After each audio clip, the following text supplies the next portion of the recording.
Daloa, la cité des antilopes, le visage du transport urbain est en pleine mutation. Depuis quelques semaines, les habitants découvrent les premiers arrêts de bus aux couleurs de la Soutra. Jusqu'ici, la mobilité reposait presque entièrement sur les taxis verts, omniprésents dans les quartiers et indispensables aux déplacements quotidiens. Mais avec la mise en place progressive de la Sotra, c'est tout un équilibre qui pourrait être basculé.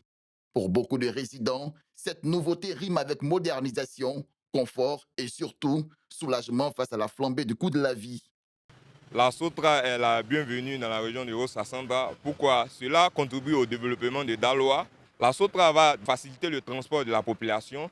Elle aussi permettra à la population de se déplacer correctement. La population est tellement nombreuse, il y a des coins là où le taxi n'arrive pas forcément. Mais le problème est que si le prix est abordable, ça va un peu concurrencer le taxi communal. Du côté des transporteurs, la prudence reste démise. Certains craignent une baisse de leurs revenus et une concurrence difficile à gérer. Franchement dit, cette nouvelle-là, vraiment, chez nous, les taximètres, c'est attristé. Vraiment, c'est attristé. Quand on regarde au niveau de la clientèle ici, à Daloa, la clientèle n'est pas à 100%.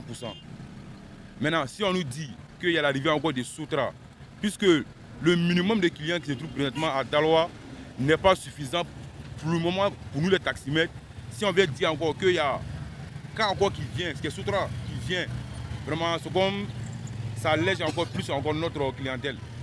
Malgré tout, certains responsables du secteur se veulent rassurants et misent sur une cohabitation intelligente entre taxis communaux et bus Sotra.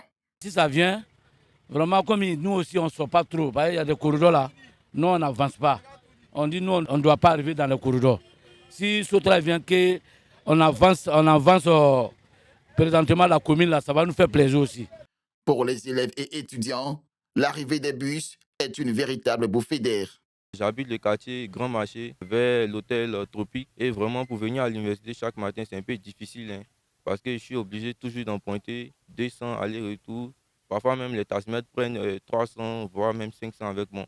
S'il y a un autre moyen de transport, par exemple la Sotra, ça sera vraiment très bien pour nous. Si on peut faire au moins les tickets à 100 francs, ça sera vraiment très bien. Selon les autorités locales, les premiers bus Sotra devraient officiellement démarrer leurs activités avant la fin de l'année. Dans quelques mois, les véhicules verts et blancs de la société abidjanaise sillonneront les grandes artères de Daloa.